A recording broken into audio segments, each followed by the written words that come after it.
30 years of living a life that wasn't truly hers, reduced to a single signature.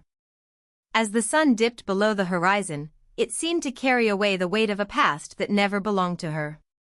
What now? How do you start over when you're not even sure who you are? She didn't need to look behind her to know Morgan was there. The veterinarian had become as constant as the horses on the ranch, her presence soothing, familiar, almost inevitable. What began as simple vet visits had turned into quiet conversations, lingering glances, and feelings Jane had buried for too long. So, it's over? Morgan's voice came softly from the doorway, cautious, yet laced with something dangerously close to hope. Jane stood, her legs steadier than expected. Their eyes locked. In that charged silence, 3 decades of pretending collapsed into something real. She stepped forward, cupped Morgan's face, and kissed her, firm, fearless, full of everything she'd never dared allow herself to feel. For a heartbeat, the world made sense.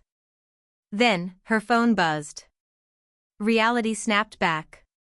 A message from her ex-husband lit up the screen. People are asking. What should I tell them? Jane stepped back, the air colder now. It can't be this simple, she whispered.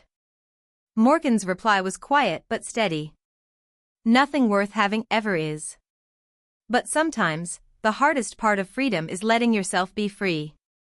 The days that followed were full of distance. Not because Jane didn't care, she did. But guilt, shame, and the fear of being judged weighed her down. She had spent her whole life walking a path chosen for her, wife, mother, caretaker. There was no room in that life for her truth. And now that truth had a name, Morgan. Morgan noticed the shift, the hesitation.